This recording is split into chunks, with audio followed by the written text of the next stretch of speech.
आ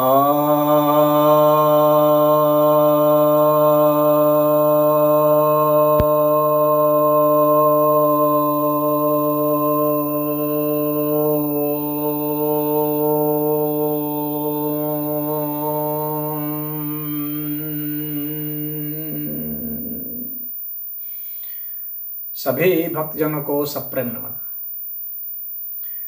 भक्तों, आज हम लोग समझेंगे कि पूरे विश्व में IMF ने भी, इंटरनेशनल मॉनेटरी फंड ने भी हलाल इकोनॉमी से सावधान करने के लिए सर्कुलर पास किया और भारत में भी हलचल हुआ बहुत, जब उत्तर प्रदेश में हलाल प्रोडक्ट को बैन कर दिया गया। अब इस पर काफी हो हल्ला मचा है। आखिर यह हलाल अर्थव्यवस्था क्या है, इसको जानना बहुत जरूरी है, क्योंकि इसके दुष्परिणाम बहुत ज्यादा आ रहे हैं। जैसे कि मनी लॉन्ड्रिंग का केस होता है तो उसमें भी ये हलाल इकोनॉमी आ जाती है। इसी के धन से जो है मनी लॉन्ड्रिंग का केस बहुत चल रहा है। पूरे विश्व में जो आतंकवादियों को जो फंडिंग की जाती है वो इसी के पैसे से किया जाता है।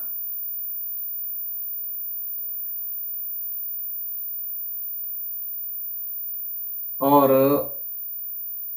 जितने भी तरह के आतंकवादी हैं या अपराधी हैं, जो मुस्लिम सब जिसमें शामिल होते हैं, उनके केस को लड़ने में भी इसका प्रयोग किया जाता है। यानी अपराधियों को, आतंकवादियों को बचाने में भी इसका प्रयोग किया जाता है, इसी धन का। इस धन से सॉरी इस धन से धर्म परिवर्तन का भी खेल खेला जाता है। जितना जिहाद का फंडिंग करना हुआ, चाहे किसी लड़की को जो गैर मुस्लिम है उस लड़की को फंसाने के लिए मुस्लिम लड़के को पैसा देना हुआ, तो इसी धन का प्रयोग किया जाता है। उसको सब सुविधा मुहैया कराई जाती है।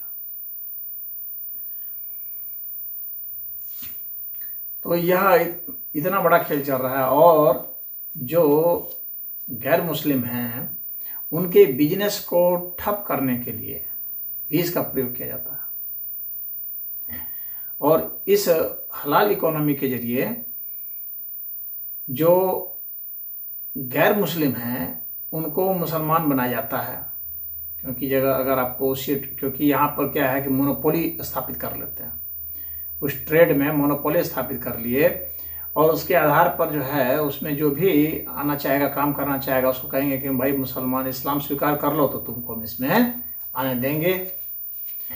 और जो गैर मुस्लिम हैं उनके ऊपर भी यह थोप दिया जाता है, क्योंकि वे जो कुछ भी बनाएंगे उन सब चीज में ये हलाल इकोनॉमी आ जाती है। अब इसके लिए क्या है कि हलाल शब्द कुरान में तो कई बार आया है। बताते हैं कि शायद 21 बार के आसपास जो है हलाल शब्द का प्रयोग हुआ है। हलाल का मतलब कि जो वैध हो, जो इस्लाम के द्वारा जिसको मान्यता हो, उसको हलाल कहते हैं। कोई भी वस्तु जिसको इस्लाम ने मना किया है, निषिद्ध किया है, वह हराम हो गया। यानी वो खाना पीना, सुनना, पहनना या जो कुछ भी मना किया गया है वह हराम है। तो अब उसके लिए कुछ इस्लाम ने कुछ वो बनाए हुए हैं, मतलब जैसे श्रृंगार हराम है, संगीत हराम है।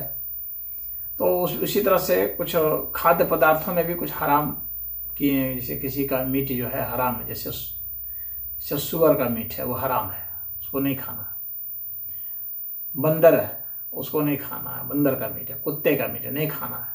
यानी जो भी मांसाहारी जानवर हैं उसका मीट जो है हराम है, नहीं खाना है। जिसमें इस पक्षी का पंजा अंजा है तो उसको भी नहीं खाना है। दूसरे जानवर जैसे चूहा है उसको भी नहीं खाना है। ऐसे जो एम्फीबियस है यानी दोनों जगह रहते हैं, मतलब पानी में भी रहते हैं, जमीन पर भी रहते हैं, जैसे कि आपका मेढक हो गया, जैसे कि मगरमच्छ हो गया, इन सबको नहीं खाना, ये सब हराम है। और कुछ को जिनको कि ये वो मानते हैं कि मतलब ठीक है, उसको मतलब अच्छा मानने के कारण नहीं खाया जाता। जैसे चींटियां हैं, मधुमक्खियां हैं, तो इसको मारना के लिए मना किया गया कि भाई इनको नहीं मारना। और कुछ चीज़ें जिनको कि जैसे कि मान लीजिए जूं है, मक्खी है, चाहे लार्वा है, मैगोट है, तो ऐसे को भी नहीं खा रहा है।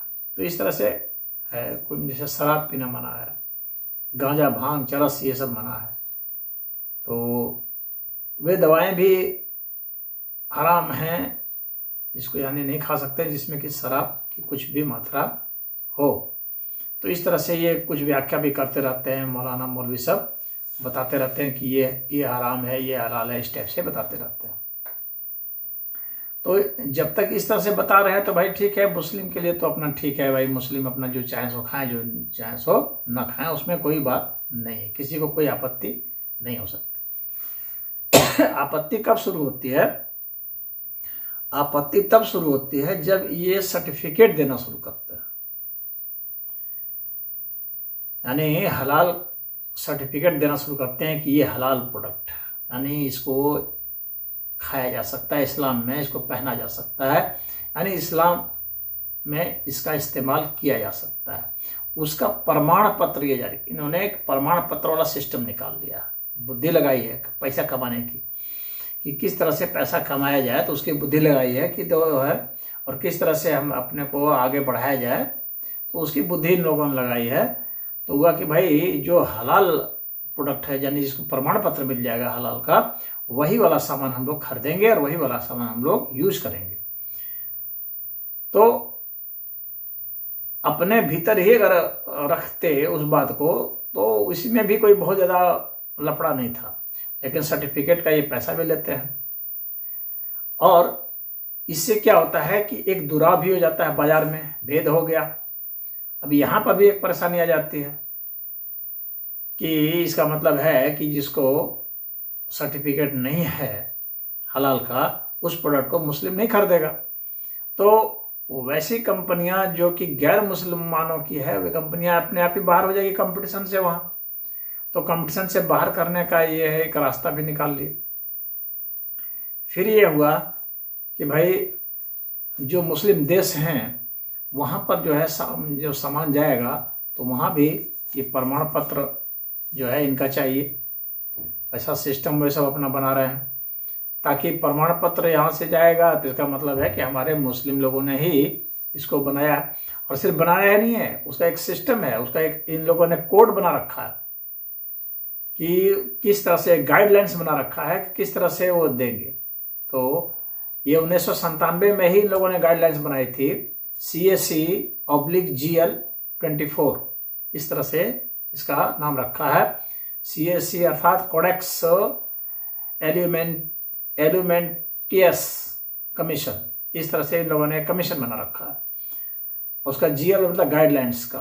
तो ये कमीशन बना के गाइडलाइंस बनाया है इन लोगों ने, और उसके आधार पर ये जो है ये बताते हैं कि कोई भी जो सामान है वो सामान भी इस्लाम के मुताबिक होना चाहिए, उस सामान का उत्पादन भी इस्लाम के हिसाब से होना चाहिए, यानी प्रोसेसिंग भी जो होगी वह भी इस्लाम के मुताबिक होना चाहिए, और उसकी पैकेजिंग भी उसी हिसाब से होना चाहिए, इस्लाम के मुताबिक ट्रांसपोर्टेशन भी होना चाहिए। कहने का मतलब है कि वह जो सामान है, उस सामान की जो विधि है बनाने की, तो वह विधि भी जो है इस्लामिक होना चाहिए। तो विधि इस्लामिक शरीयत के हिसाब से कैसे होगी? तो उसको बनाते समय उसको मुसलमान ही बनाए, यह भी बनाया हुआ है, यानी लेबर भी उन्हीं का होना चाहिए। आप दूसरा लेबर नहीं रख सकते। दूसरा लेबर अगर रखे हैं तो उसको जो है उसको भी अल्लाह अकबर करना पड़ेगा, उसको भी कलमा पढ़ना पड़ेगा, उसको भी बिस्मिल्लाह बोलना पड़ेगा, अर्थात उसको भी मुस्लिम बना देंगे। ये इस सिस्टम रखे हैं। तो अब जो है इस तरह से ये इस्लाम को बढ़ाने के लिए, पैसा कमाने के लिए ऐसी बुद्धि इन लोगों ने बना रही है।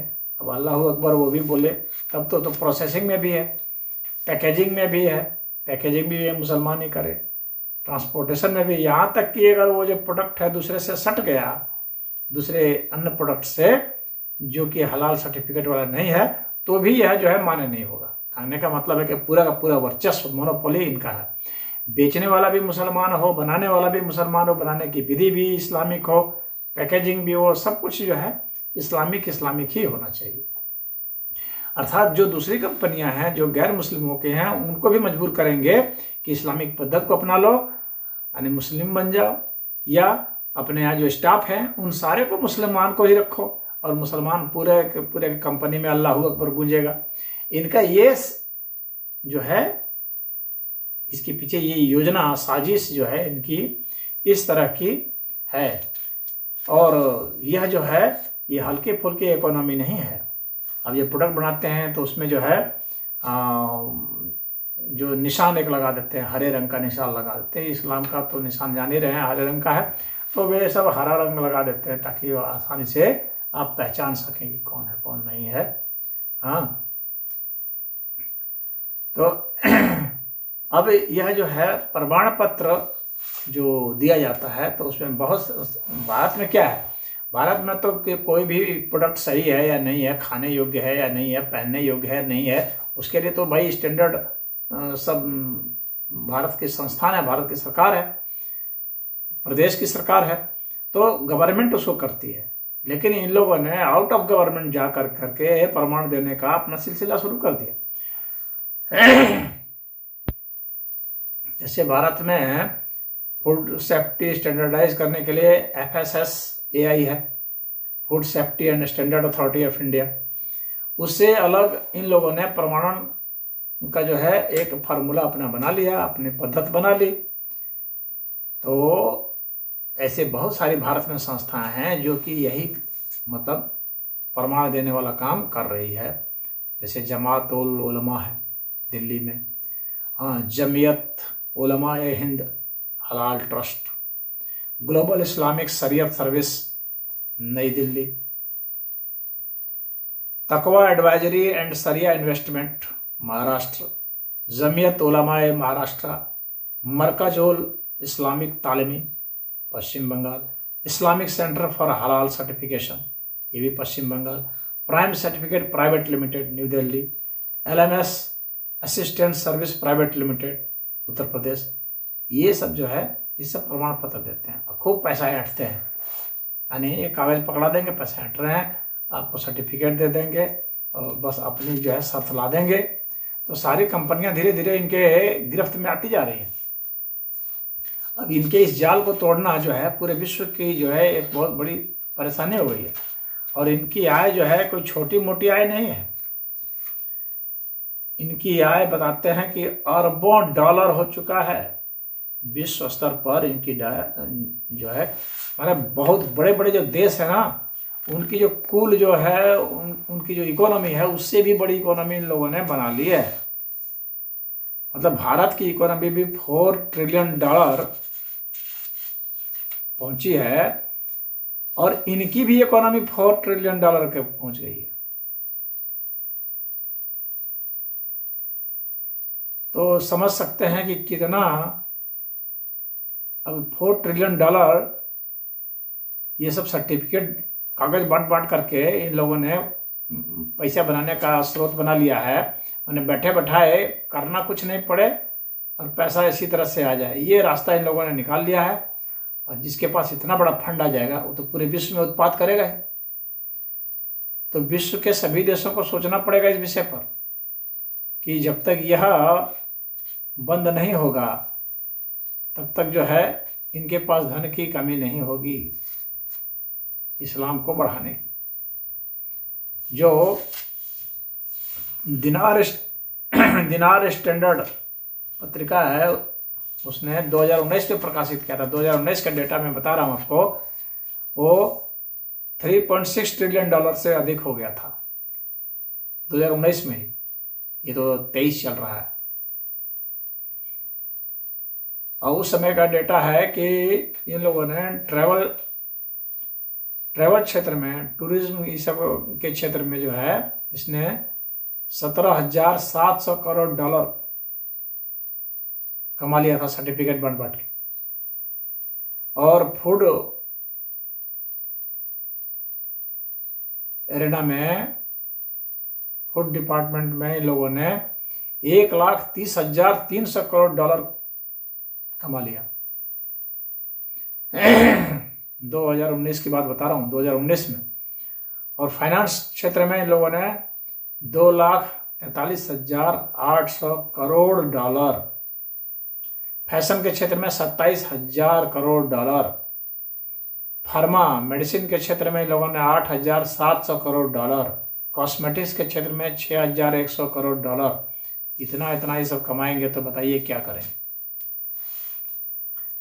तो भारत में जो भी आतंकवादी घटना हुई थी, ये पता चला है कि मुंबई में जो 26/11 वाला जो कांड हुआ था, उस घटना के पीछे जो फंडिंग लगी थी, जो पैसा लगाया गया था, तो वो अमेरिका के बूचड़ खाने से जो पैसा आया था हलाल सर्टिफिकेट इशू करने के जरिए, उसकी कमाई का लगा था। और इसका खुलासा स्वयं जो है लश्कर ए तैयबा ने किया था। तो ये जो है किस मॉल में किस रेक पर सामान कौन सा रहेगा, ये भी यही फैसला कर रहे हैं। यानी धीरे धीरे ये सारा फैसला करते जा रहे हैं। होटल बनेगा तो इनके आधार से बनेगा, यही प्रमाण पत्र देंगे। स्विमिंग पूल रहेगा कि नहीं रहेगा, यही इशू करेंगे।